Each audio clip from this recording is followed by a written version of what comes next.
Весело и задорно прошло мероприятие, посвященное детской книге в библиотеке имени Гаспринского под названием «Оху. Дунья Сенын Олсун». В читальном зале воспитанники крымско-татарской группы «Кунеш Нурлары» детского садика «Аврора», педагоги и родители.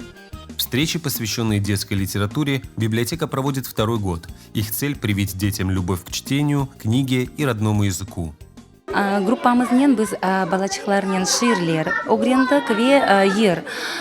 Ширлер ве ер бар яқында. Мен белесем біріншіден ана тілімізге, медениетімізге севгі ашламақ, авеслікні мерақыны арттырмақ үшін мына бұл тедбірлер кечірле.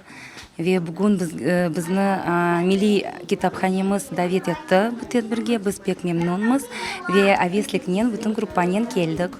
Для детей в библиотеке подготовили книжную выставку «Разное чтение», на которой была представлена детская литература. Для них также организовали музыкально-развлекательную программу, мультфильмы и загадки на родном языке. Маленькие гости порадовали стихами и песнями.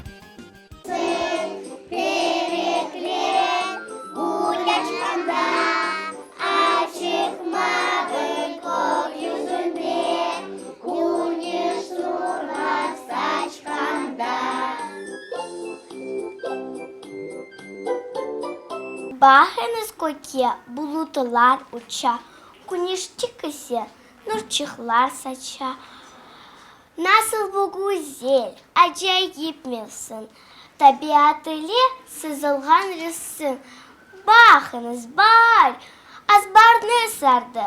Hızardı sar, ne güzel oldu. Baheniz yemesel ortalık. Kilger kuşlar, çayır var, gül topla bahçeler var, navres eren yervay var. Ne güzel hırının barı, bak çiçekler açkanda, şemi torgalar çırıldı, şeylerge ekinler saçkanda. Каждый маленький гость группы «Кунеш Нурлары» получил подарки и море эмоций.